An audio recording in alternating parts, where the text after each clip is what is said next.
Саламатсыздарбы, урматтуу коллегалар, урматтуу Ысык Көл облусунун активдери. Жапкыла эшикти, кызылдай бербей. Жапкыла эшикти, болду. Эч ким кирбесин, эч ким чыкпасын.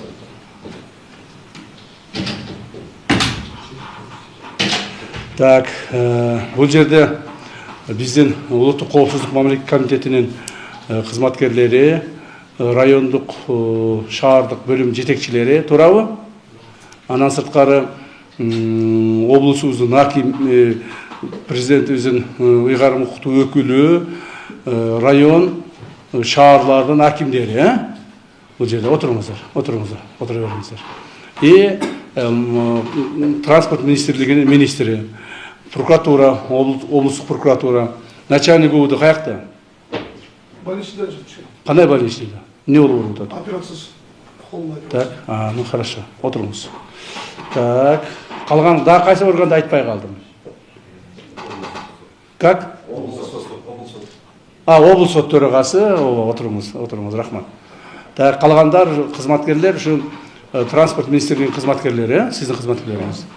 Андай болсо, урматтуу кызматкерлер, урматтуу мамлекеттик кызматтагылар, бүгүн биздин негизги маселе урматтуу президентибиз Сооронбай Кожоевичтин ошол Каракол шаарына барып, негизги маселенин бири бул Чүй, то есть Ысык Көл облусундагы биздин түштүк көлдүн түштүк тарабында салынып аткан жолдун курулуш маселеси менен таанышуу.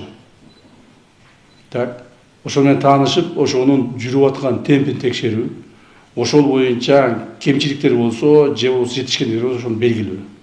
Мындан аркы жумуштарды ушул боюнча биз жүргүзөбүз. Азыр биринчиден ушул маселе боюнча министр Дугайлы, андан кийин улантабыз, айта бериңиз. Урматтуу Камчат Кадышевич, урматтуу жыйын катышуучулары, балыкчы Бөкөнбаев Каракол автомобиль жолунун балыкчы Барскон 141 километр боюнча реконструкциялоо долбоору 2021 жылы Кыргыз Республикасынын президентинин демилгеси менен башталган. Алгачкы чечимге ылайык 141,64 километр жолдун курулушу 2 атамекендик курулуш компанияларына бөлүнүп берилген. Анын 71 километр бөлүгү Кыргыз жол курулуш компаниясына, 70,6 километр бөлүгү Арекстрой компаниясына берилген. Ошол учурда тиешелүү курулуш келишимдери 4 тилкелүү, туурасы 21,5 метр, 1 километр жолдун баасы 798 000 АКШ доллары өлчөмүндө бекитилип, жалпы узундугу 141,6 километр жолдун курулушунун баасы 9,570 миллион 800 000 сомдо түзөт. 2023 жылы май айында Кыргыз Республикасынын министрлер кабинетинин тапшырмасына ылайык Кыргыз Республикасынын өзгөчө кырдаалар министрлиги тарабынан кошумча иштер бекитилип, алгачкы келишимдерге толуктоолор киргизилген. Анын жыйынтыгында курулуштун баасы жалпы 1 миллиард 212 миллион сомго көтөрүлгөн. Жалпы курулуш келишимдеринин баасы 10 миллиард 783 миллион сомду түзгөн. Бирок Арекстрой компаниясы курулуш иштеринин баасын төмөндүгүн белгилөө менен компанияга тиешелүү жолдун бөлүгүнүн 30 километр гана өздөрүнө калтырып, калганын башка компанияларга бөлүп берүүнү өтүнгөн. Атайын жагдайларга байланыштуу 2023 жылдын сентябрь айында Кыргыз Республикасынын министрлер кабинетинин тескемесине ылайык Кыргыз жол курулуш компаниясына 25 километр, ал эми Кыргыз автожол мамлекеттик ишканасына 17 километр жол берилип, тиешелүү келишимдер түзүлгөн. 2025 жылы Кыргыз жол курулуш компаниясы кошумча бөлүнүп берилген 25 километр жол курулушунун кечиктирилгендигине байланыштуу Кыргыз Республикасынын министрлер кабинетинин тескемеси менен кошумча бөлүнүп берилген 25 километр жолдун 20 километр бөлүгү Фирдаус Трансстрой компаниясына берилип, курулуш иштери башталган. Бул 2025 быйыл жаздан баштап Фирдаус Трансстрой компаниясы курулушун куруп баштады.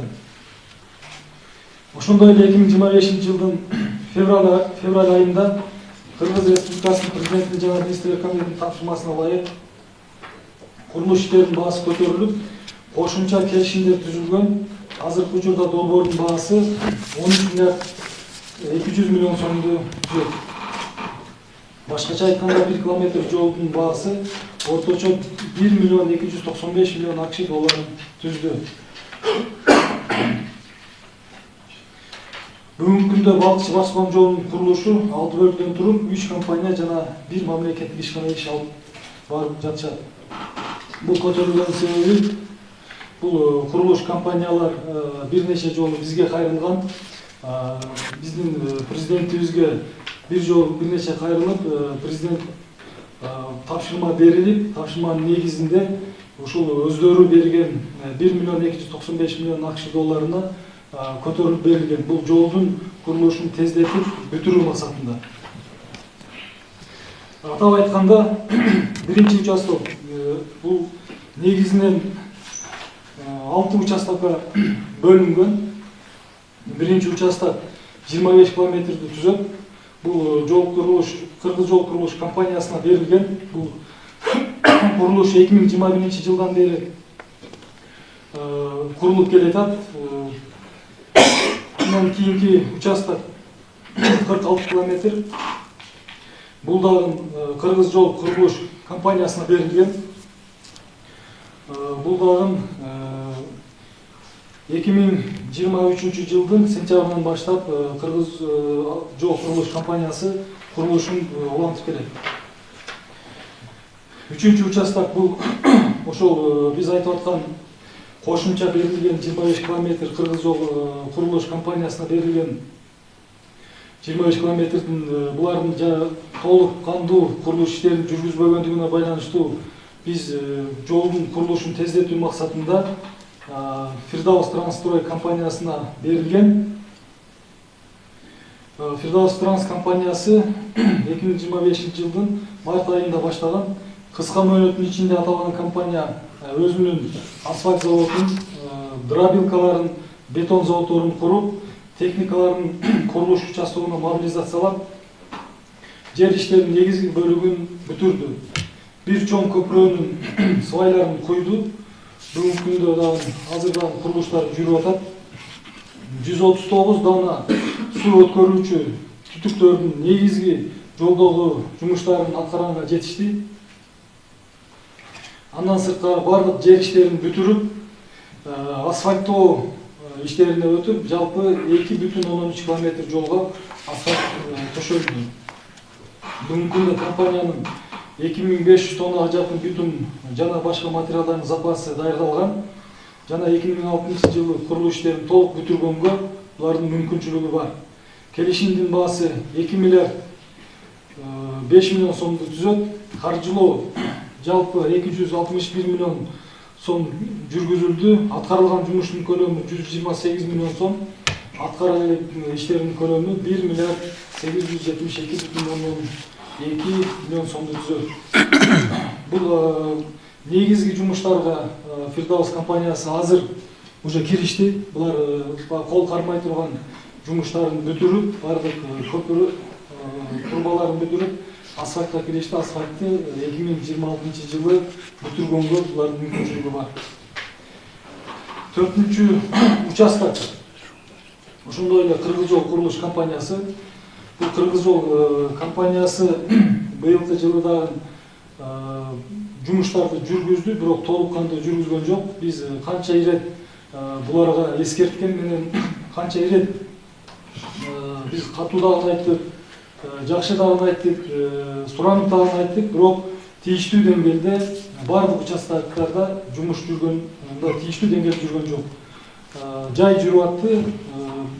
Булардын өздөрүнө биз бир канча эскертип, суд алуу боюнча сунуштарды бердик. Кошумча биз компанияларды жибердик, жолду тездетип бүтүрүү боюнча суд компаниялар менен тездетип бүтүрүү боюнча. Бирок тилекке каршы суд компаниялар менен булар келишим түзүп, бир орток пикирге келише алышкан жок. Ошонун негизинде булардын 5 километр жолунан 3% гана жумуштар аткарылды. Мындайча айтканда, 5 километр участокта жумуш жүргөн жок десек дагы болот. Андан кийинки 5-чи участок Арекстрой компаниясы курулуш иштерин 2021 жылдан бери аткарып келет. Булар жогоруда белгилеп кеткендей биринчи 70 километр жол алган. Асат Токтогулович, мен түшүндүм. Азыр сиздин айткандарыңызды мен түшүнүп атам. Сиз вакытты көп алып кетип да, биз бул боюнча азыр ар бир курулуш компаниясы боюнча разбор кылабыз. Силер ушунун баардыгын транспорт министрлиги тарабынан контролдеп турасыңар, туурабы?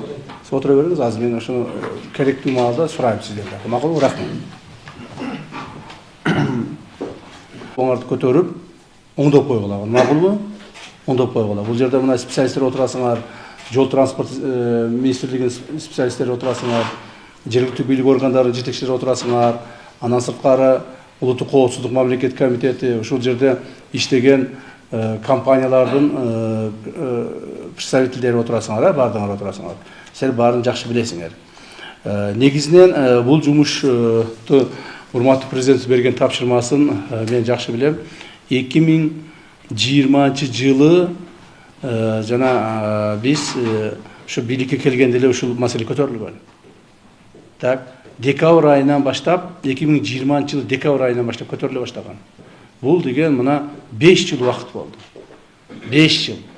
5 жылдан бери Үсүккөлдүн тегерегиндеги түштүк Үсүккөлдү айланып өтүүчү жолду куруу уланып атат. Бирок бүгүнкү күнгө чейин бир дагы участок бүткөн жок. Бүгүнкү күнгө чейин 5 жылдан бери айта берип, тапшырмаларды кое берип, жаңылана берип тапшырмалар. Эч нерсе маселе чечилген жок. Ошондуктан урматтуу президентибиз мына мен алдыма тапшырманы коюп жөнөттү. Ушул маселени мен өз көзөмөлүнө ала турган болдум. Бүгүндөн баштап Үсүккөл облусунун Үсүккөл көлүбүздүн түштүк тарабындагы курулуп аткан жолду мен өз жеке көзөмөлүмө алдым. Демек, бул деген ушул жерде биздин улуттук коопсуздук мамлекеттик комитетинин кызматкерлерине тиешелүү болот. 5 жылдан бери бүтүрө албадыңар ушул жолду. Президентибиз бир нече жолу чогулуш өткүздү. Бир нече жолу тапшырмаларды койду. Андан бери 3-4 министр транспорт алмашып кетти. Так. Акчалар бөлүнүп берилди. Акчаларды кошуп бердик. Башында мен билемин, башында жаңы чогулуш өткүзгөндө мен да катышкам ошол жерде. Президентибиз чогулуш өткүзгөндө 20-жылы. Ошондо $750 1 километрин жасайбыз дегенсиңер. Туурабы? 798 ми? 800 деп кой. $800 жасайбыз дегенсиңер. Бүгүнкү күндө жолдун себестоимости мына $1300–1400 чыгып кетти. 800дөн жасаган жоксуңар. 1000ге чыгарып бер жасаган жоксуңар. 1200–1400ге чыгарып берди мына бүгүнкү күндө. Бирок дагы деле жасап бүтпөй атасыңар. Эмне керек силерге мен түшүнбөй атам. Демек, бул жерде уюштуруучулук иштер өтө начар жүргөн. Демек, бул жерде ошол тапшырманы алган, кабыл алган аткаруучулардын иши өтө начар болгон. Мамлекет тарабынан контроль дагы начар болгон. 5 жылдан бери бүтпөгөн жолду 141 километр экен, 141 Барскоонго чейин, туурабы? Балыкчы отура бер, сиз отура бериңиз. Балыкчы Барскоон жолу 141 километр экен. Ошону 5 жылдан бери бүтпөйт экенбиз. 5 жылдан бери бүтпөйт экенбиз. Так, мурдагы болгон жол, жаңы жол салган жоксуңар.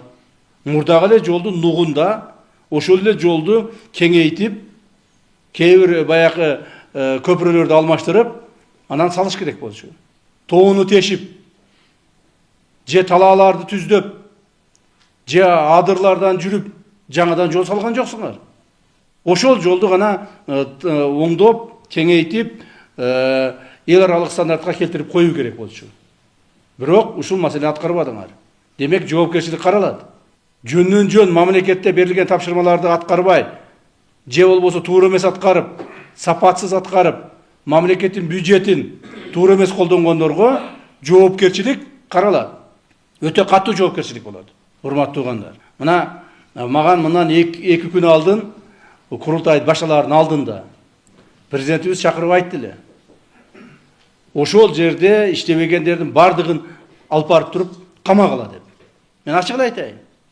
Президент ушинтип айтты маған. Бардыгын алып барып туруп камагыла деди. Раз жумушту аткарбаса, мамлекетти тоготпосо, өздөрүнүн жумушту аткара албаса, эмне үчүн жумушту алышат? Эмне үчүн мамлекет акча алат? Ошондо мен айттым эле, урматтуу президент, маған мүмкүнчүлүк бериңиз, мен барайын, булар менен бир аз макулдашып, акылдашайын. Эгер ошондо дагы булардын жасасына мындан ары жасап кетишине көзүм жетпесе, ошондо биз ушундай катуу чараларды көрөйлү. Бир ачууңузду бериңиз деп мен президенттен сурап калдым, ачык айтайын. Мына камала турган адамдар ушул жердегилер. Бирок мындан ары бүгүндөн баштап силер уже менин кароомо өттүңөр. Мен бүгүндөн баштап силерди өзүм катуу контролдойм. Мен контролдогондо сөз менен айтып койбойм. Имейте в виду. Мен өзүм силерге айтпастан машина менен келип көрүп кетишим мүмкүн. Азыр берип аткан мына кагаз менен берип аткан отчетуңарды өзүм келип көрүп, ошол айткан көпүрөңөрдү. Болуп атабы, болбой атабы, жол курулуп атабы, курулбай атабы, канча техника иштеп атат, канча адам иштеп атат. Ошол жасалган жумушуңардын көлөмүн өзүм текшерип чыгышым мүмкүн. Демек, жумуш алдыга ачылат. Эми детально карайлы, Барскон Караколду өзүнчө карайбыз. Барсконго чейинки жолду детально карап чыгайлы. Мына балыкчы Карашаар. Балыкчы Карашаарды ким куруп атат? Кыргыз жол курулуш. Так. Узундугу 25 километр экен.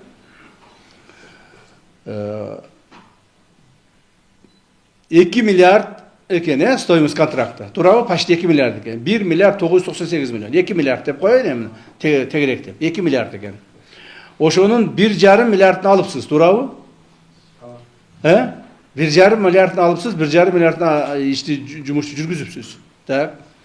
Качан баштадыңыз эле? Бул 25 километр бул биринчи долбоор, мындан предварительный долбоорду 2021 жылы июль айында түзгөнбүз.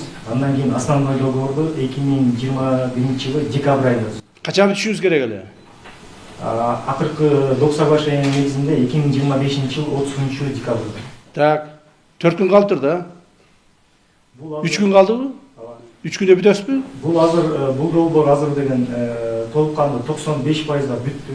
95% эмес 88% деп турат. Бул жерде Камчык Туршаевич долбоордо биз жанагы документально тапшырып акчабызды ала элек, объемдорубуз да бар, алып бара алган эмес, ал жердечи. Ал жерде биз акцияны. Так, токтоп тур эми. Токтоп тур. Биринчи сурооңар 24-жылда бүтүшүңөр керек эле, туурабы? Бүткөн жоксуңарбы? Бүткөн жоксуңар. Так, керектүү кызматкерлер, улуттук коопсуздук мамлекеттик комитет жазып атасыңарбы? Записывайте. Уктуңарбы? Жазып олтургулагы. Ким кайсы жерде эмне кылып аткан? Мына өздөрүнүн оозунан угуп атасыңар. Ушунун бардыгы кийин эртең силер жанагы тергөө жүргүзгөндө керек болот. Уктуңарбы? Жазып олтургулагы. Отуруңуздар. Так. 24-жылы бүтүшүңүз керек эле. Бүткөн жоксуңарбы? Бүткөн жоксуңар. Кийинки сурок 25-жылы 30 декабрга жылдырылды, туурабы? Бүткөн жоксуңарбы? Бүткөн жоксуңар. Так. Бүгүн канчанчы число? Бүгүн 27-си. 27-си. 3 күн убактыңыз калыптыр, 3 күндө бүтпөйсүз десер оны. Так. 3 күндө бүтпөйсүз. Качан бүтөсүз? Конкреттүү сурогун айтыңыз. Ал жерде азыр конкреттүү сурогун айтыңыз. Качан бүтөсүз? Мен жумуш калганын айткан жокмун. Срок исполнения когда будет? 26 май айына чейин бүтөбүз. Кандай 26 май айга чейин бүтөсүз? Өзүңүз айтпайсыз 95% бүттүк деп. Эмче калбайт десем? Калган жумуш азыр бул. 5% 6 айда бүтөсүзбү? Аба райына да чечилип аткан. Аба райына байланыштуу болгон күндө дагы. Күндө дагы, ошого байланыштуу болгон күндө дагы. Как это так? 5% сиз 6 айда кылсаңыз, анда 100% сиз 10 жылда кыласыз да. Ошон үчүн мына сроктор жылып келе атпайбы? Ошон үчүн сроктор жылып, мына 5% өзүңүз айтасаң, 95%ге бүттүбү? Эмне үчүн 5% 6 айда бүтүрүшүңүз керек? Камчы Петрович, ал жерде уруксат берсеңиз, асфальт, жанагы остановкаларыбызда, тротуарларда. Ну, апрелде баскыла. Ошол жерлерде ошо. Так, давайте мындай кылабыз. Атыңыз ким эле? Кечиресиз. А? Бакыт. Мондай кылабыз. Силердин жумушуңар эң көп жасалган жумуш силердики болуптур. Объемдор боюнчачы мына. Ошондон мен сизди көп урушпайм, себеби жамандын ичинде дагы жакшысы бар да. Жамандын жакшысы сиз экенсиз да. Азырчы, туурабы? Ушул жерде отурган баягы жаман, туура эмес подрядчиктердин арасында эң жакшысы сиз экенсиз. Ясмадыр. Туурабы? Ошондуктан сизге апрелдин аягына чейин бүтүрүңүз. Макулбу? Жазгыла. Апрелдин аягына чейин бүтүрүп тапшырасыз. Мен өзүм келип текшерем. Апрелдин аягына чейин деген это не значит 30 апрелге такап отурбаңыз. Эртерээк бүтүрүңүз дагы маган маалыматты бериңиз. Мен ошол бүткөн маалыңызды 10 апрелде бүтүрөсүзбү, 15-inde бүтүрөсүзбү, 20-сында бүтүрөсүз келип текшеребиз. Эмесин жанагы сапаты боюнча Минтранс сапаты боюнча карагыла. Уктуңарбы? Булар силердин милдетиңер. Бул сапатын текшериш биздин улуттук коопсуздук мамлекеттик комитети милдети эмес, силердин милдетиңер. Сапаттарын жакшылап текшериш керек. Технадзорлор бар. Макулбу? Улуттук коопсуздук мамлекеттик комитети болсо, жанагы сарпталган финанс каражаттарын текшергиле. Туура сарпталдыбы, туура эмес сарпталдыбы? Эмне үчүн 1300 канча болду сиздики? Канчадан болуп атат жамаат километри? Стоимость. Километр деген акыркы 2025-жылы доп соглашение түзүп баа көтөрүлгөнгө чейинки баабыз километри 798. Азыр канчадан болду? Азыр 1 1 миллион 200. миллион 200дөн. 1 миллион 295, башта 1 миллион 300. 1 миллион 300дөн. Эмне үчүн калп айттыңыз? Я, же толук маалымат билбейсиңби? Калп айтпагыла. Эмне маалымат этесиң? Мындай биринчи качкан. Тияка барып камагандан аны волноваться этесиң. Азыр сен волноваться этпей тактага айткың. Макулбу? Ошондуктан ошол көтөрүлгөн баалар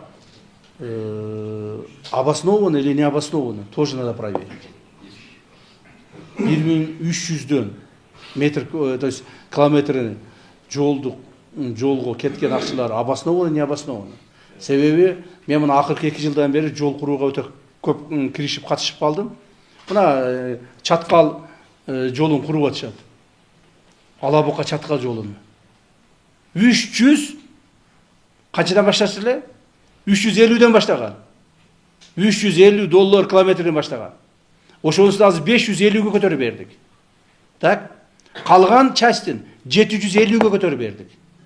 $750 1 километрин көтөрүп бердик. Так? Ал деген чере тоолор ашып ашат. Чапчыма деген ал жерде баягы эме бар, перевал бар. Өтө тоолуу жер, өтө ыңгайсыз жерлер. Ошого, ну, общий сказать, $750 көтөрүп бердик. А силерге 1200дөн болуп атпайбы? Түптүз жер. Түптүз жер. Мына көлдүн жээгин түптүз экендигин, же болбосо көлдүн жээгинде мурда жолдун түптүз жол экендигин ким билбейт? Баары билет. А эмне үчүн 1200 болуп кетти? Эмне үчүн 1200 болуп кетти? 750 эмес, 800 эмес. Ошону улуттук коопсуздук комитет текшерип чыккыла. Уктуңарбы? Бир sıra текшерип, азырынча чара көрбөй эле мага текшерип отчетун бергиле. Анан мен кайра карап чыгам. Так, анда биринчи баскыч 0дон 25 километрге чейин, так, апрель срогунда бүтүрөбүз. Бардыңар отметка кылдыңар, отуруңуз, болду. Сиз менен бүттү, дальше. Отура бериңиздер. Так, экинчи 25ден 71 километрге чейин. Подрядчик ОСО Кыргыз жол курулуш. Так. Кимдики ал? Кыргыз жол курулуш биздин ишканага таандык. Ал дагы сиздики. Ну смотрите, теперь стоимость контракта 4 миллиарда. 4 миллиарда 67 миллионов экен, 4 миллиарда деп коеюнчу, адашып кетпес үчүн. 4 миллиард экен стоимость контракта. 4 миллиардтын 2 миллиард 300'ün alıpsınlar ha? Turabı? 1 milyar 163 oldu. 2 milyard 285 общий финансирование деп атпайбы. Ал жерде биздин алган авансыбыз 1 миллиард 163 плюс биздин аткарган жумушубузду кошкондо ошондой болот да. Мен сага дагы бир жолу айтам. Алган акчаңды айтып атпаймынбы? Да какая разница? Көрдүң саган аванс менен берсе да жаман көрөсүң. Мен сага айтам, алган акчаңар 2 миллиард 300 миллион болуптур. Туурабы? Вот так вот. 2 миллиард 300 миллион акча алыпсыңар. Ошонун выполнение составляет 1 миллиард 600 миллион. А общий выполненный объем 41%. Шундайбы? Эмне үчүн мында кечигип атасыңар?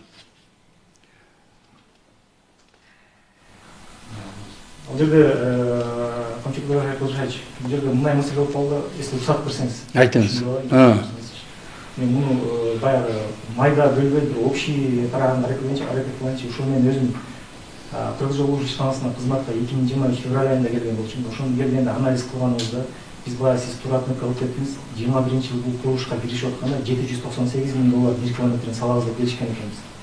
Бирок 2022-жылдан баштап жана геополитический события менен инфляцияны эсептеп чыкканыбызда мен бир эле факторду айтайын.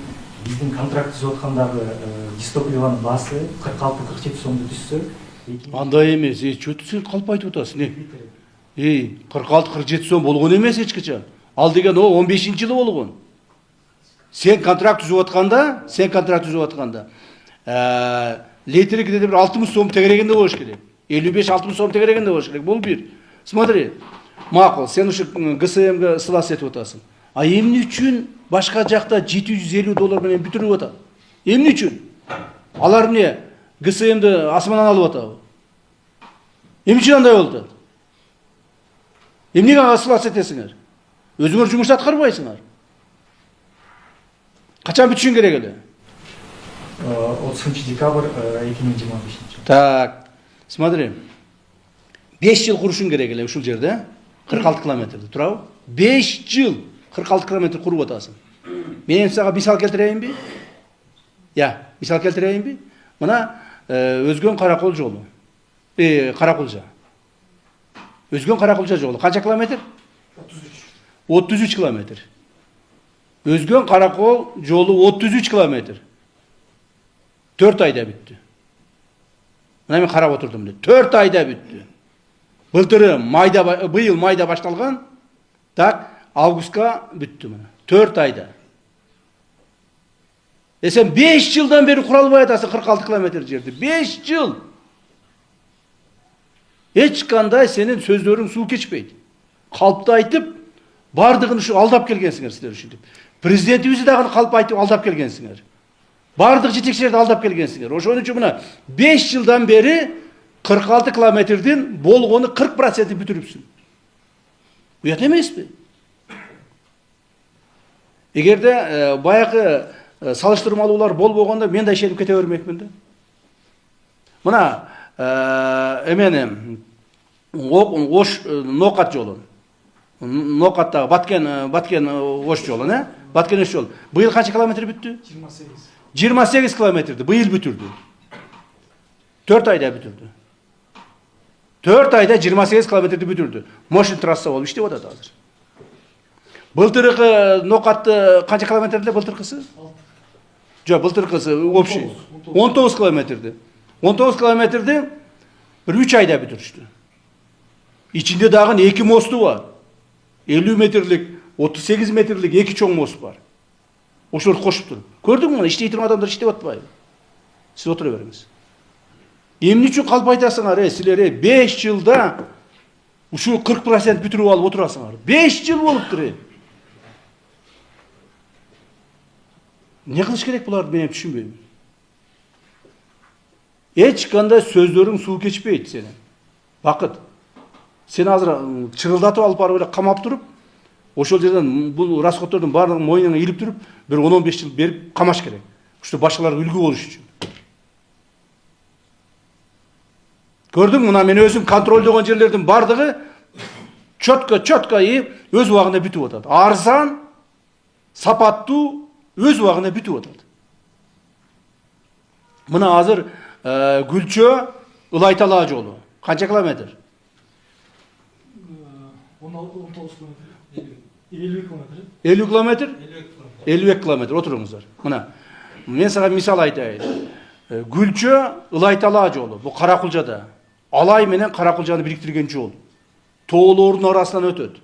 Өтө сложный жер. Өтө сложный жер. Так, ошол жерди куруп атышат мына. Эмдиги жылы бүтүшөт. 50 километр жерде.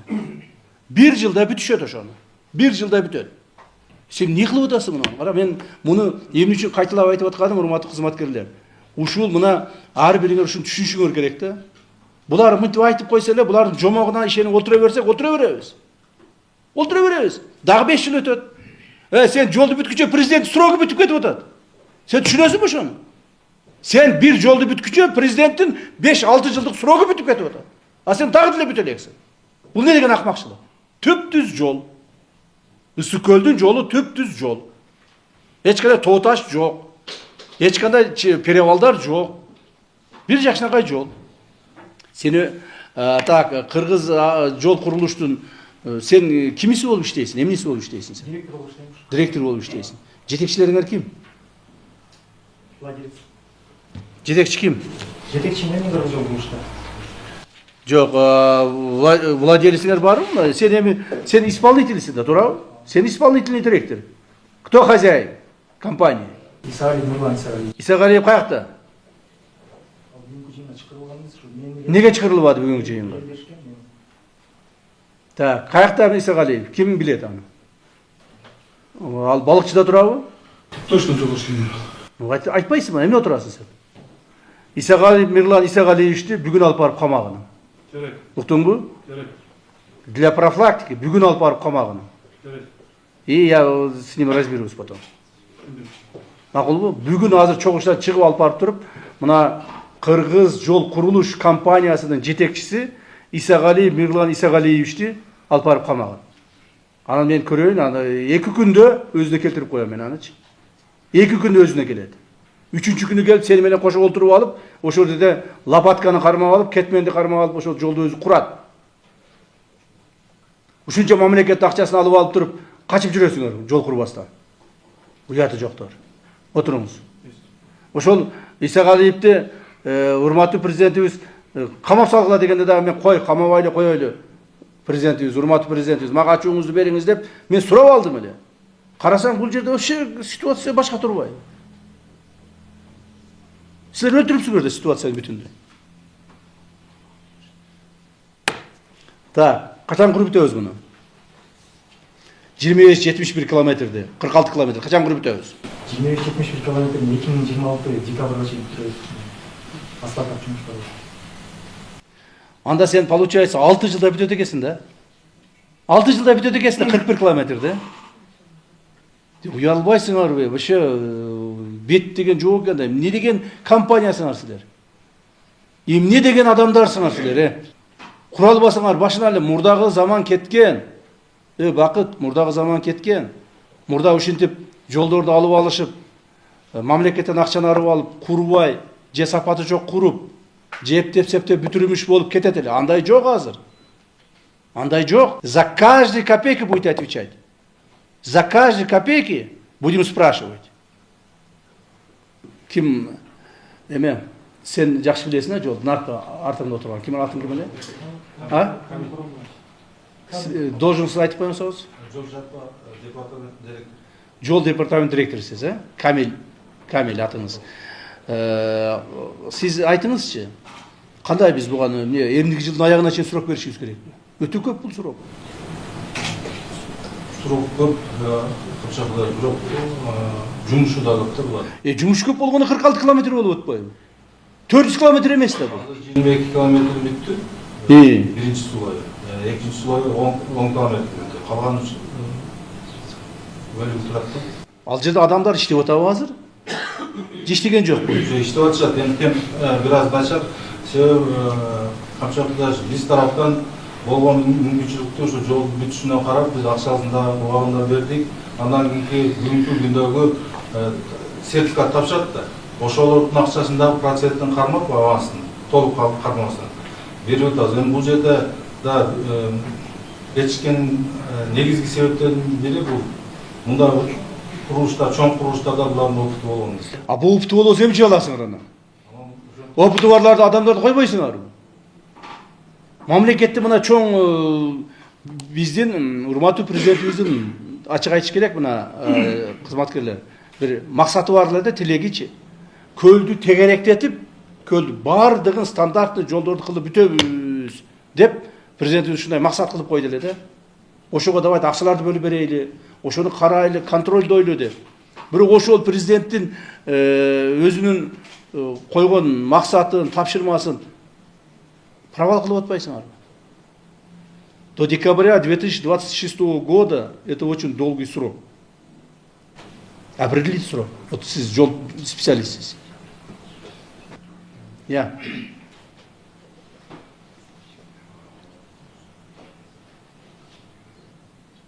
Күнү түн иштейсиңер. Жаныңарды сууруп аламын. Эртеңнен баштап ошол жерде адамдар жолдо техникаңар бардыгы иштебейт экен, жаныңарды сууруп аламын. Болду эми. Минтранс надзорду күчөткүлөгөн. Уктуңарбы? Местный орган власти ким аким ошол жерде? Я. Маалыматты бериңиз улуттук коопсуздук мамлекетине. Уктуңузбу? Канча техник иштеп атат, канча адам иштеп атат. Анан бар буларды чайын ичип келип алып туруп учуп отура бербестен. Бардыңар жапатырмак кириш керек. Бардыңар кириш керек. Минтранс, подрядчик, местный органы власти. Так, жетекчилер мына сиз облустун жетекчисисиз. Бактыбек. Макулбу? Улуттук коопсуздук мамлекет комитети. Бардыңар кириш керек. Жапатырмак киришип, моолордун колунан, бутунан тартып, кулагынан тартып, ушуларды иштеткиле. Акчаларды берип койдук да, булар иштетпесе ким иштетебиз? Же болбосо булар токтотуп баарын апарып камаш керек дагы, башка адамды алып келип коюш керек. Одно из них. Другого выхода нету. Смотри, Бакыт, я шутить не буду ни с кем. Честно говоря, я тебя не пугаю. Я тебе ачык бетиңе айтып атам. Мен эч ким менен тамашалашайын, же бирөө менен сүйлөшөйүн деген оюм жок. Да вообще не хочу разговаривать. Мне нужен результат. Уктуңбу? Эч жака качып кете албайсың. Улуттук коопсуздук мамлекет комитети. Вы кто? Я Кыргыз-Курулуштун аткаруучу директор. Садитесь, пожалуйста. Садитесь. Сиз өзүңүз айткансыз, туура эмес цифра болуп калса айт. Хорошо, пожалуйста, садитесь. Мындай кылгыла. Мен тапшырманы берип алайын, азыр эсиме чыгып кетти. Ушуларды ушу жетекчилердин бардыгына красные флажки установите на границах, чтобы они не выехали. Чтобы кийин буларды издеп биз көрүнгөн мамлекеттерден сууруп таап келип жүрбөйлү. Всем установить красные флажки. Пока они не издадут до копейки все эти выполненные объемы, пока они там не выполнят те задачи, которые мы перед ними поставили, они будут находиться под нашим контролем. Уктуңуздарбы? Эмне дедиңиз, айтып коюңуз. 46 километр 6 жыл эмес болуп калат, потому что ушу экинчи 46 километрге договор 2023 жылда түзүлгөн. Давайте, не врите тоже. 2022 жыл 08-04 начало работы деп турат. Почему вы тоже обманываете? Ну-ка проверьте вот все эти ситуации, которые она сказала. Проверьте эту ситуацию. Ребята, меня обманывать не надо. Так, 08-04-22 года начало работы деп турат. Срок начала и завершения работ 31-12-25 год деп турат. По тем справкам, которые мне дали. Договор, предварительный договор 8 апреля 22 года заключен. Но основной договор... Подождите, основной или там завершающий договор, мен билбеймин. Начало работы в 22 году, в апреле месяце, все. Это заключен предварительный. Предварительно не бывает. Вы начали работать, вы начали получать деньги, финансы, средства. Понимаете ли? Вот с ней надо начинать, как раз, оказывается. Көрдүңөр мына документально турган нерсени оспаривать. Вот с ней надо начинать. Так айтып коеюн, мени обманывать не стоит. Алдайын деп аракет кылбагыла. Лучше говорите правду. Если скажете правду, где-то что-то я снисхождение буду делать. Если будете говорить, наоборот, неправду, я буду ужесточаться. Еще хуже и хуже буду поступать. Уктуңарбы? Эже, сизге айтып атам бул сөздү. Так, бардыңар отургула. Эмне кылдык анда? Камил, сиз айтыңызчы. Эмне кылдык? Кайсыл убакытка коебуз булардын завершениясын? Айтыңызчы мына сиз вот как специалист катары. Но днем и ночью, если будем работать. Как ранее, сейчас, например, мына айтып атат могул жерде. Сейчас работает там канча машина иштеп атат деп мага бердиңер, маалыматты айтып коеюн. Количество рабочих, количество техник, ну очень мало там берипсиңер. Если сейчас днем и ночью иштей турган болсок, кантип бүтөбүз, канчасы маалда бүтөбүз, айтыңызчы. Булар эми азыр ошо жылдын акырында деп сурашат да суроо. Жылдын акырында болбойт. Жылдын акырында уже в следующем году в это время начнется президентские выборы. Мы что, будем выборами заниматься или их дорогу будем проверять? Акчада маселе жок, акчаны берилип атат. Так, тогда давайте вот я буду устанавливать срок вам. До 31 августа 2026 года. Пишите. Уктуңузбу? Всем открытый, четкий срок устанавливаю. 31 августа 31.07.26 года. Мынау 46 километрді бүтүрөсүңөр. Уктуңузбу? Уктуңузбу? Азыр барып алып пландарыңызды коюңуздар. Минтранс контролду күчөтүңүздөр. Жардам керек болсо жардамды бергиле. Насчет финансирования, насчет техники, все другого. Макулбу? Биз мынау ишти бүтүрүшүбүз керек болуп атат. Мен мындай кылбай турган болсом, мынау ишиңер дагы силер мына 46 километрди 5 жылда жүрсөң, то есть дагын жүрөсүң, жок дегенде 3-4 жыл. Тим койсомчу. Уктуңбу? Все, пожалуйста, садитесь. Давайте переходим к третий этап. Третий этот участок. Третий участок это 20 километров. 20 километров. Бул эмне болгон участок? 8% бүтүп турган. Бул кошумча Кыргыз жол курулуш компаниясы Арекстройдон алган. Аны бир да жумуш аткарылган эмес. Биз быйыл. То есть булар обратно же баягы Кыргыз жол курулуш алып эч нерсе аткарышкан жок. Жок, биз жазда Фирдаус компаниясы менен келишим түзүп 20 километрдин ичинде жумуш жүрдү да биз. То есть Фирдаус компаниясы өткүзүп бердиңер. Так, кто руководитель Фирдаус компании? Садитесь. Сиз, токтоп туруңуз. Мен сизди көрүп алайынчы. Сиз ким элеңиз? Сиз Кытай Эл Республикасынын жарандарысыздар, Да. Вы понимаете по-кыргызски или по-русски? По-русски. По-русски понимаете.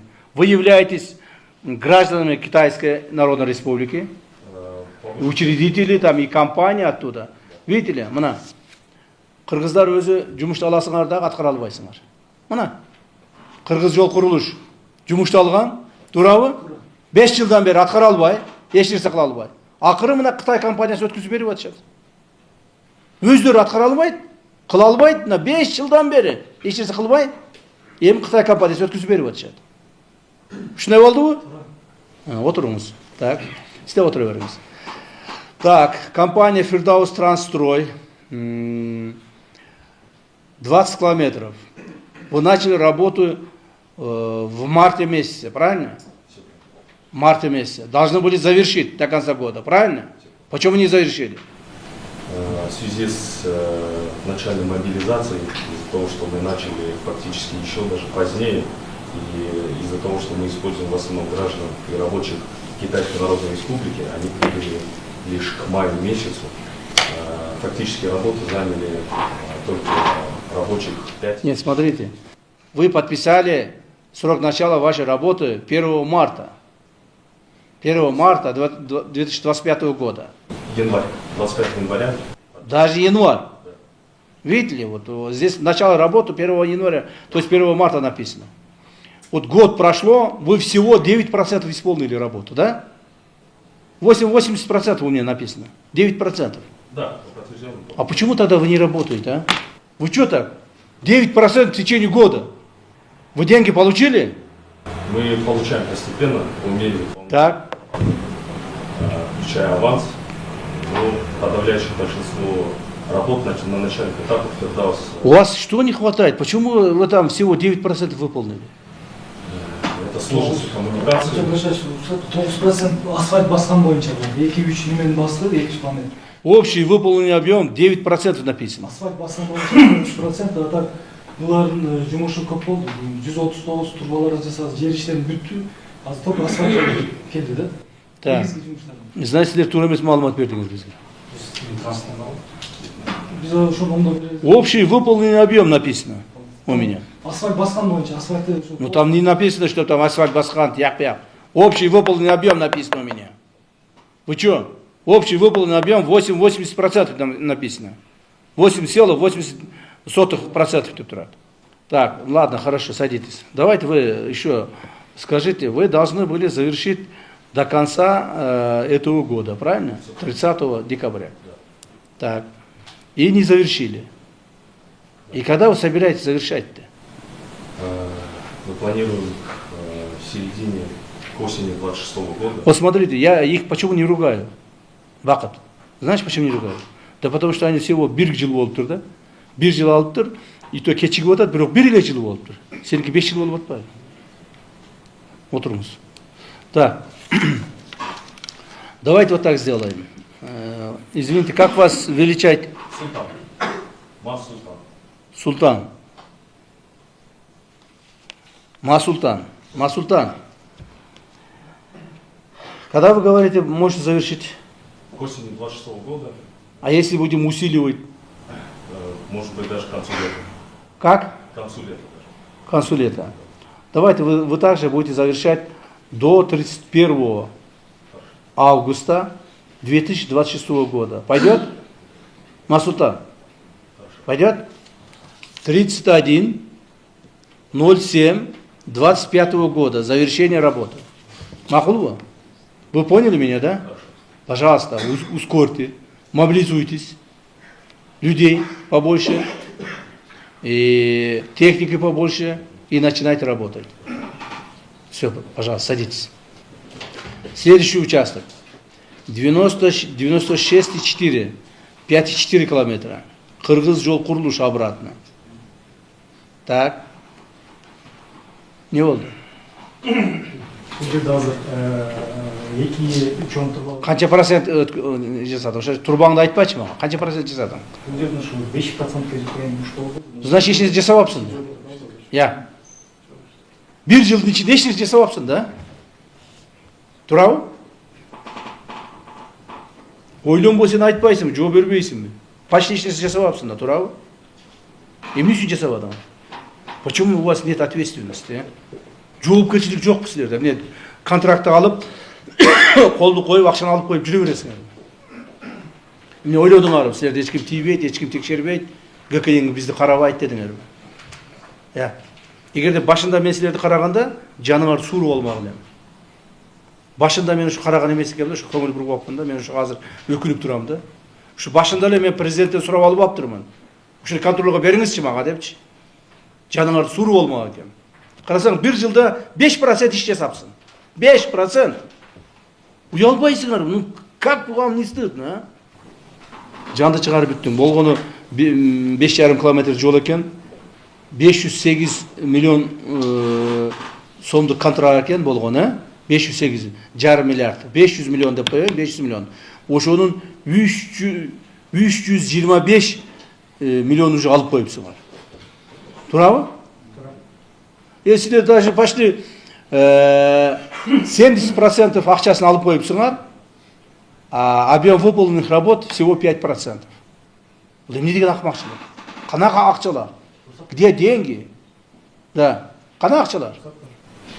Бул азыр сиз туура айттыңыз, 322 миллион алан салынган. Ошо алан салынган мезгилде жана 25 километр толуккан бизде болчу, ошонун негизинде алынган алан болчу. 5 километрге биз Фирдаус трансферге көз бергенден 5 километр. 5 километр калды, ошого калтырдыңар.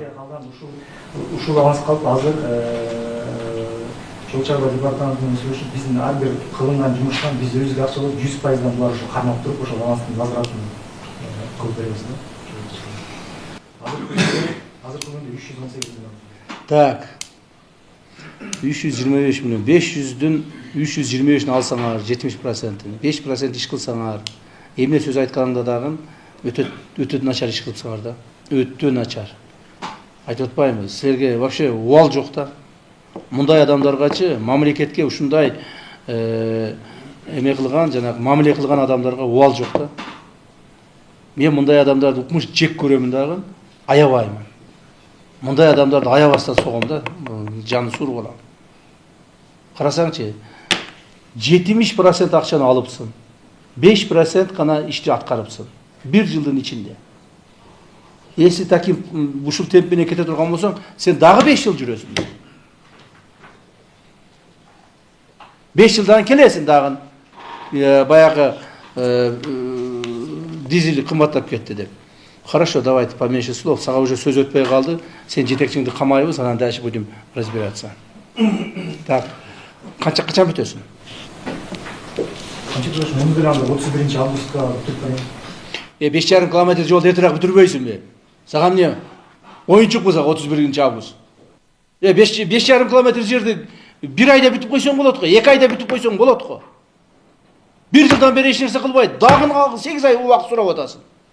Вообще силерде мындай эме барбы, мындай компанияларда техника, эл, иштей турган адамдар, вообще мындай комплексный подход барбы же мен жөн эле бир дубалга эле сүйлөп атамбы? Я. Минтранс. Барбы буларда бир нерсе? Же жөн эле сүйлөп атып мен убара боло бербейинчи, бекер эле. Техникалары бар, жетишсиз. Биз ушуну лич койдук албай койдук да, арендага алдык да алдыра албай койдук. Өздөрүнүн техникалары менен иштеп атат, жетишсиз. Ар бир участкага биз бөлүп бергенбиз, ошол жерлерге техника коюп, жумуш алып барган жок.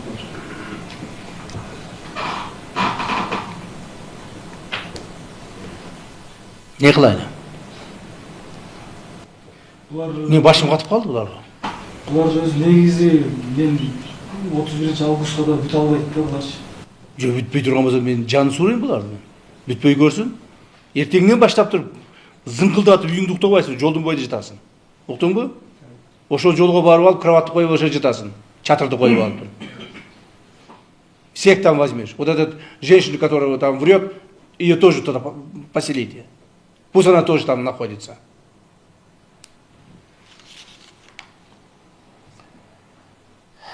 Беш жарым километр жолду отуруңуз. Май айына бүтөсүн, уктуңбу? Май. Так. 30 мая 30.05.26 года.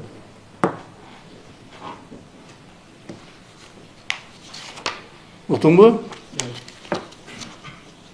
Мен айткандарым деме, мына керектүү мамлекеттик органдар жазып атасыңар да, туурабы? Ошону контролдойсуңар, ушул боюнча иштейсиңер. Ушул участоктор кайсы районго караса, ошол райондун начальник отделдери бардыңар ушул маселе боюнча уже начнет работать. Макулбу? Отуруңуз. Так, следующий участок. 30 километр экен. Арекстрой. Арекстрой. Так, 30 километр жер. Ким бул? Сиз. Так. 30 километр жол экен. 2,5 миллиард стоимость. 2 миллиард акчасын алыпсыз. Туурабы? 54% бүтүрүпсүз. Биздин жол боюнча ситуацияны айтып кетсем, бизде. То есть также почти 80% акчасын алыпсыз. Почти 80%. Туурабы? Процент соотношение айтып атам да. Качан бүтөсүз? Мына ушуну айтылачы конкретно. Бизде 31 августта бүтүрөбүз. 31 август 26 жылга бүтөсүз. Все. 31.07.26-га бүтөсүз. Мунун ошол бүткөндө дагы мунун эмелерин, сапаттарын, сапатын жана башкаларын бүтүп Минтранс карайсыңар. Силер жооп бересиңер, уктуңарбы? Анан булар эптеп бүтүрүп коюп, бүтүр дегенсиңер, бүтүрүп коюп деп карап отурган сапатын биз карабайбыз. Сапатына силер жооп берет. Эгер сапаты туура эмес болуп бүтүп калса, Минтранс жооп берет. Уктуңарбы? Надзорщиктерди коюңар, өзүңөрдүн текшерүүчүлөрү бар да, туурабы? Надзорщиктер бар да, ошолорду койгула. Сүйлөштүкпү? Все, садитесь. Начинайте работать. Дальше. 15 километр. 15,2 километр, а? 17 километр. Кыргыз автожол Север. Так, бұл государственный предприятие дейді. Сіздерге қараймыз, Минтранс қарайды. Қашан алдыңар деле? 23 жылы 9 октябрда контракт. Сіздікі деле уже 2 жылдан ашып қалдыған тұрбай. 16% бүтүрсүңөр болгон. Биздики мүмкін болса айтайын. Айтыңыз. Биздики сол 2023 жылы октябрь айында алғаннан бастап 23-24 жылы Ыстықкөл облыстық филиалы жұмыс жүргізген. 24 жылы Ыстықкөл облыстық филиалы реорганизация болып жойылғанда. Смотри, мен реорганизация болосун, башка болосун бул. Бул Минтранстын объектиби, Минтранстын объекти бүттү. Қанша кылышасыз? Быйыл 2 жылдан бери эмне үчүн иш кылып жүргөн жок. 16% болгон жүрүптүр. Быйыл біз ошол март айында 15 мартта өкүлчүлүк ачып туруп ошону өзүбүз колго алдык Кыргызстанда. Жұмыс быйыл жүрдү да, ага сен Качан бүтөбүз? Biz özü birinci slойду 10 августта пландап атканбыз, экинчи слойду 30 октябрда. 10 август 30 октябрь эмес, 31 октябрга 2 слой тең бүтөбүз. Уктуңузбу? Днем и ночью работаете. 2-3 сменах. 31 август 2026 жылда толук ушул 15 километр жерди бүтөбүз. 17 километр. Уктуңузбу?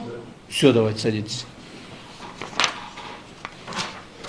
Все, таким образом, урматтуу коллегалар, биз жыйынтыктап айтканда балыкчы Барскоон жолун 141 километр жолду 31 август 2026 жылга толук тапшырабыз.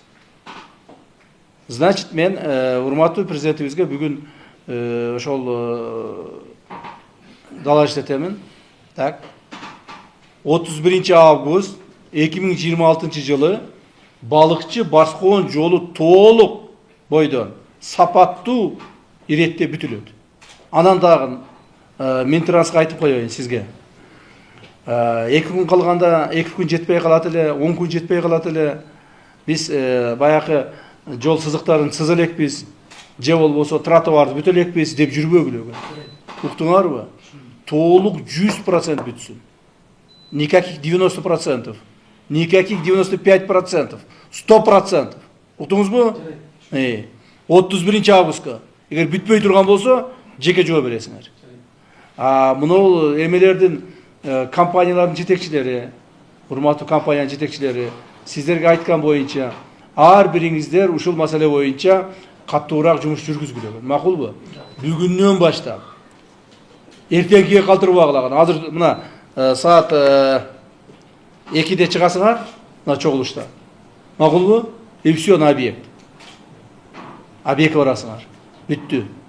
Муну контролдой турган жергиликтүү бийлик органдары жетекчилери, так, сиз баш болуп, өзүңүз баш болуп. Биздин райондук жетекчилердин бардыгы. Уктуңарбы? Текшерип карап отургулагы.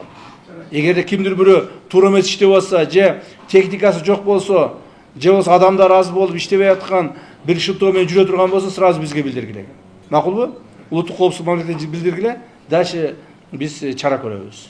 Ошентип олтуруп бардыгыбыз жапатырмак биригишип, чогулуп аракет кылып туруп бүтпөсөк, бул жол бүтпөй турган болду. Мына президентибиздин алдыбызга койгон тапшырмасын ушинтип аткарабыз. Отуруңуздар. Эми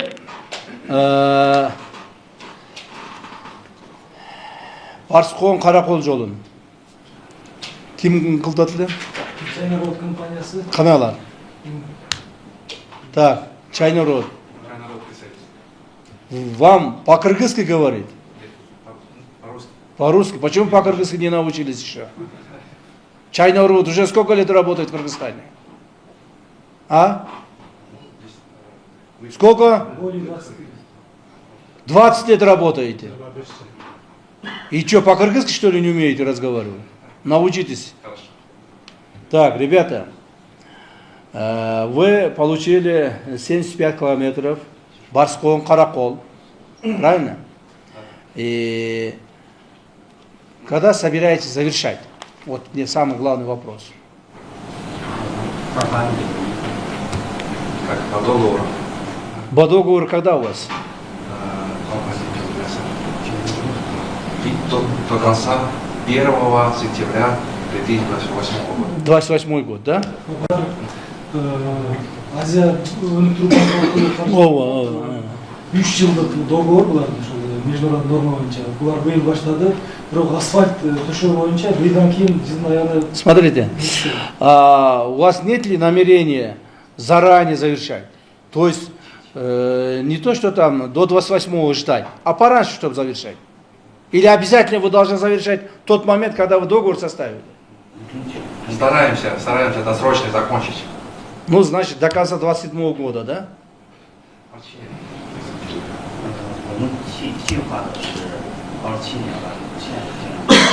Основном работы до конца 2027 год. Ребята, почему я об этом говорю? Потому что, когда строительство дорог ведутся, наше население мучается. Население мучается. Ремонтные работы идут. Население очень создаются неудобства. Поэтому нам нужно быстрее завершать.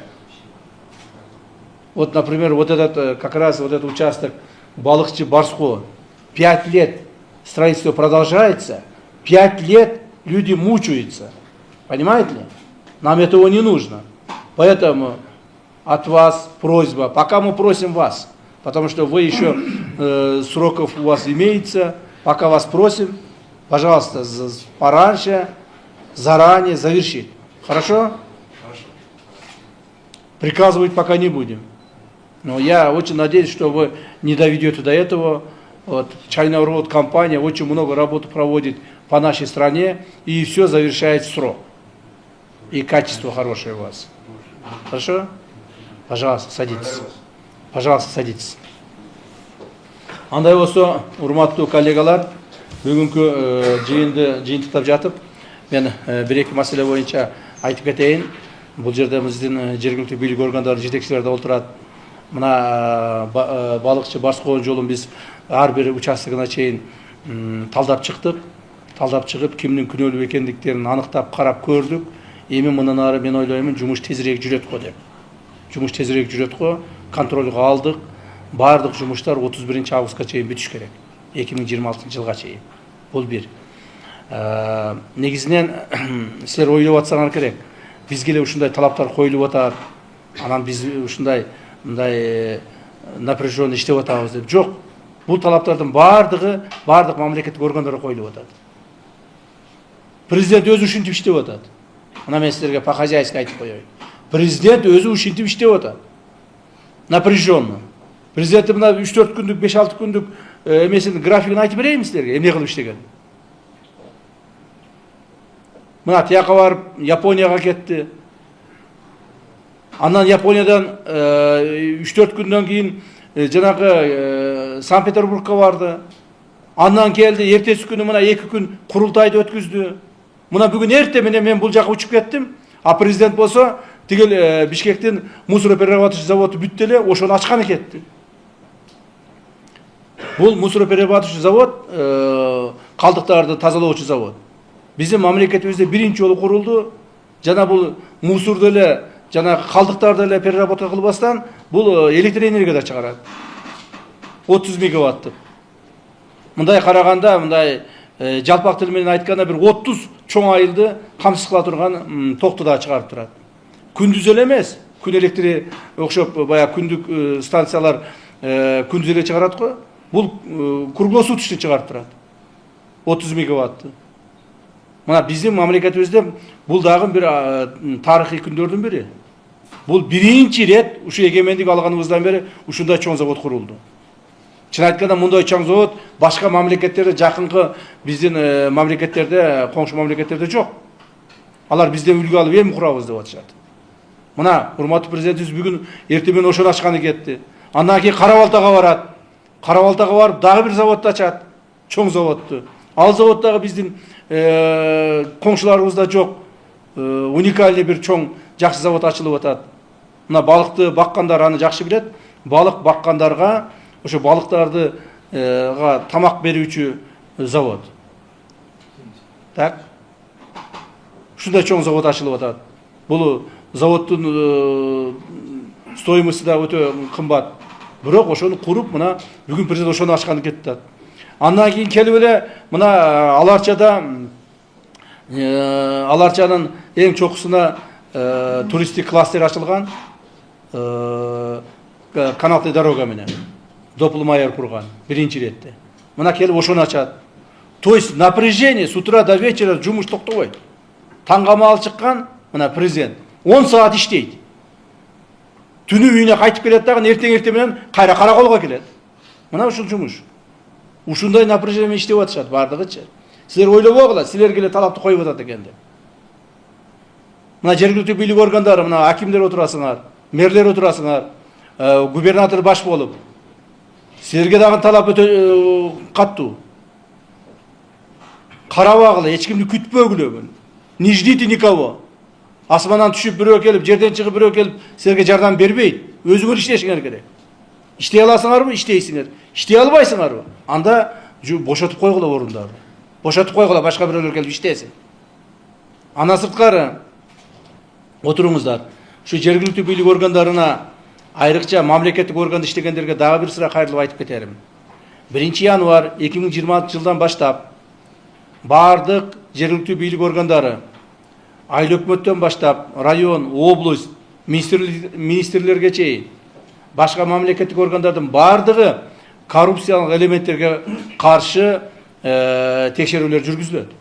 Улуттук коопсуздук мамлекеттик комитетинин кызматкерлери 1 январь 2026 жылдан баштап ар бир айыл өкмөттө ушул жумушту тездетесиңер. Ушул боюнча чараларды колдоносуңар. Ким мамлекетке зыян келтирсе, ким мамлекеттин бюджетинин эффективдүү пайдалана албаса, же болбосо мамлекеттик мал-мүлктү талап тоной турган болсо, ал жоопко тартылат. Кечээки урматтуу президентибиздин курултайда сүйлөгөн сөзүн уктуңар, Уктуңарбы? Эмне деп айтты? Камаласыңар деди. Ким туура эмес иштесе камаласыңар деди. Ошондуктан дагы бир жолу жарыя иретинде бүт мамлекеттик органдарды иштеген кызматкерлерге айтып коёй. Бул бир эле тармак эмес, бардык тармакка тиешелүү. Кимде ким мамлекеттен уурдабай, мамлекетке эффективдүү жардам бере албай, же мамлекеттик мал-мүлкү талап тоной турган болсо, азыртадан жумуштан чыккыла. Жумуштан чыгып, бала чакаңарды спокойно өзүнүн иретинде жакшына калып баккыла. Бала чакаңардын, тууган уругуңардын, үй бүлөңөрдүн убалына калбагыла. Себеби талап өтө каттуу болот. Талап каттуу болот. Биз ушул боюнча урматтуу президентибиздин койгон тапшырмасын так өз убагында жана мыйзамдын чегинде аткарабыз.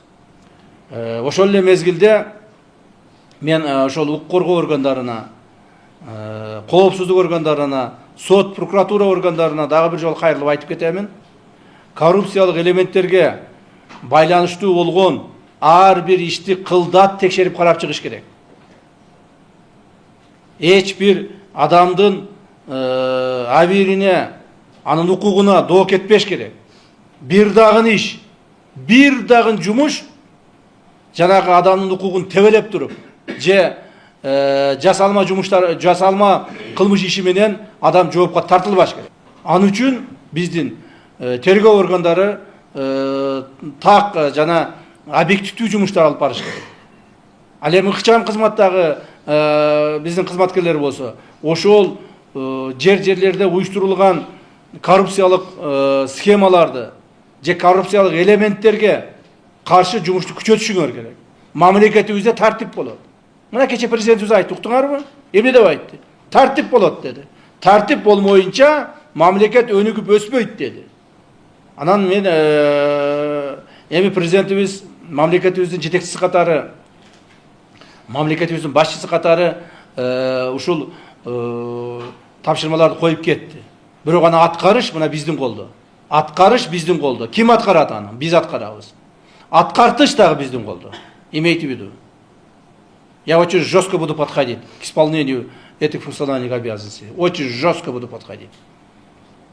Бир адамды да аябаймын. Бирөөңөр дагы аялып карап калбайсыңар.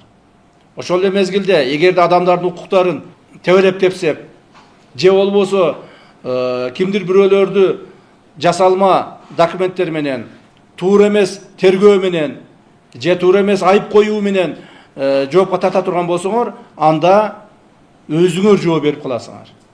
Урматтуу коопсуздук органынын кызматкерлери, укук коргоо органынын кызматкерлери, прокуратура, сот органынын кызматкерлери. Мына кече президентибиз дагы соттор боюнча өтө катуу нерсени айтып кетти. Уктуңар, урматтуу соттун төрагасы.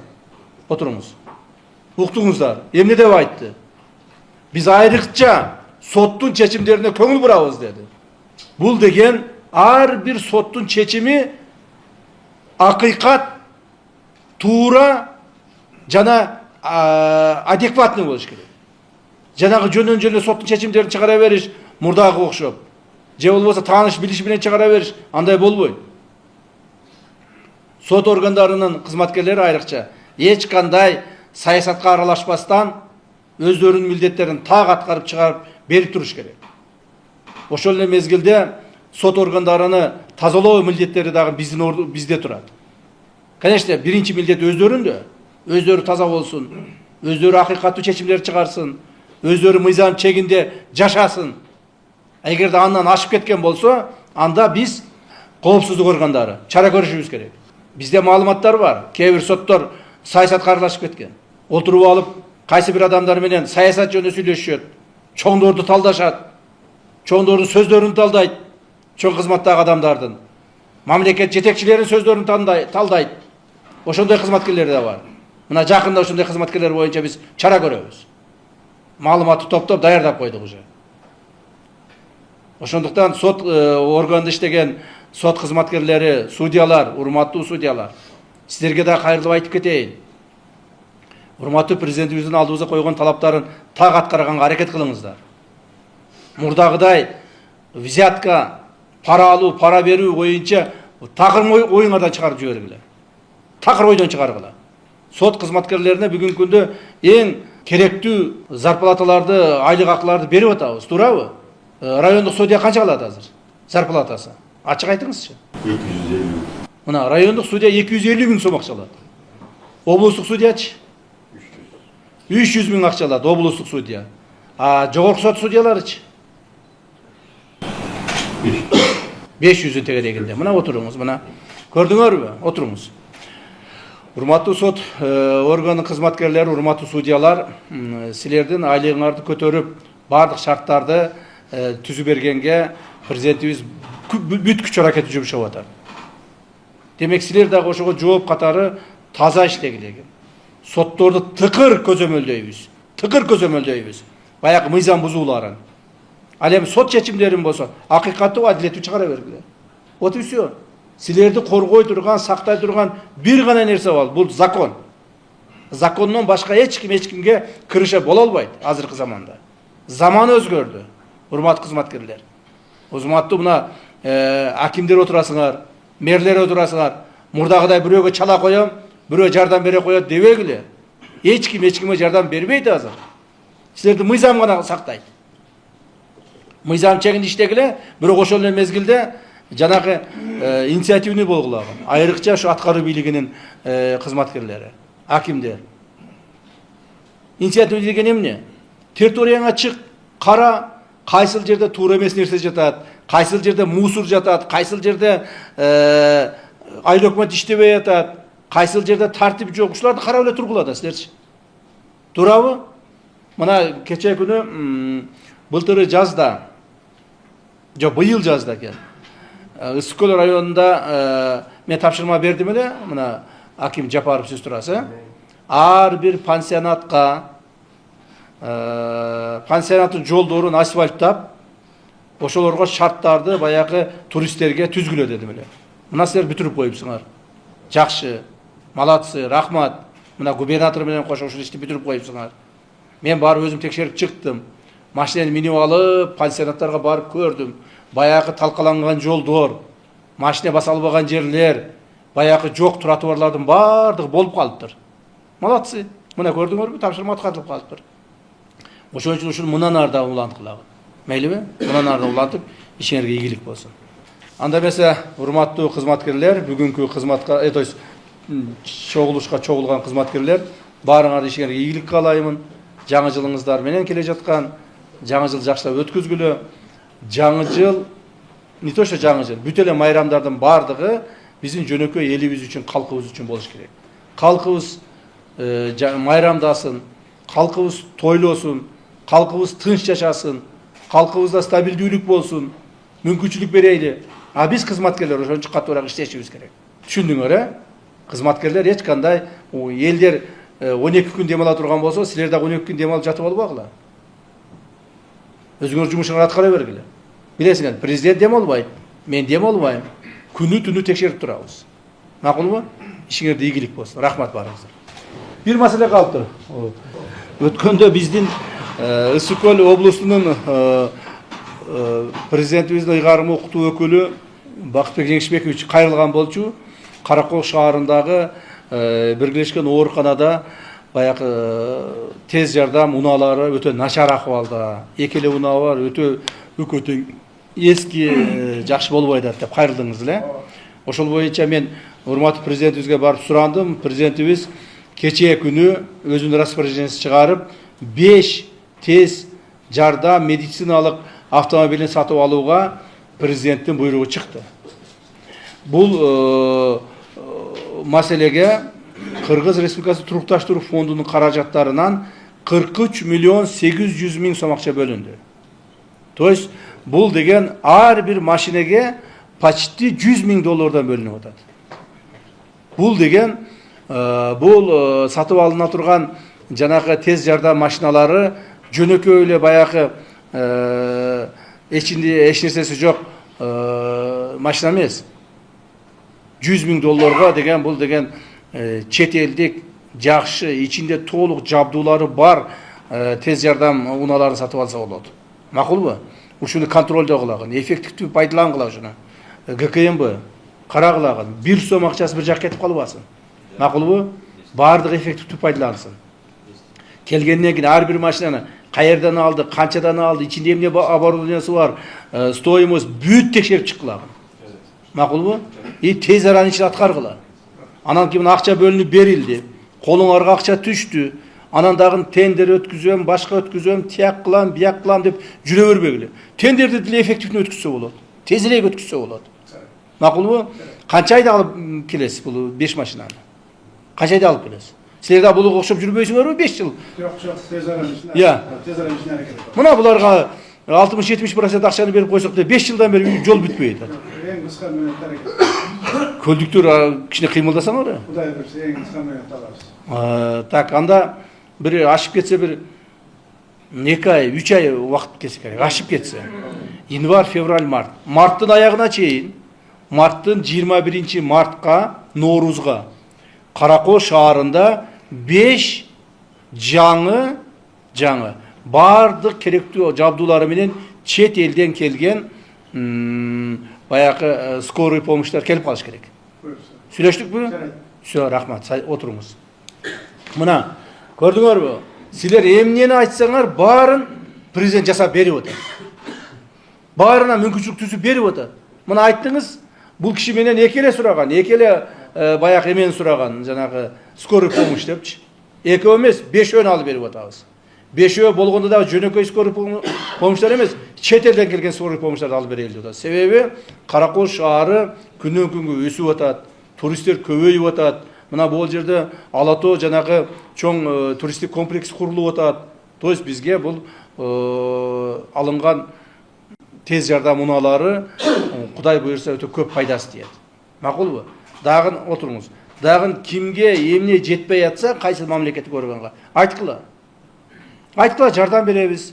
Президентибиз эч качан жок, бунун кереги жок деп таштап койбойт. Больницалар куруу боюнча, мектептер куруу боюнча, жолдорду куруу боюнча өтө көп каражаттар бөлүнүп атат, жана ошолорду эффективдүү жерлерде пайдалангыла. Макулбу? Рахмат барыңыздар. Жолдош офицерлер.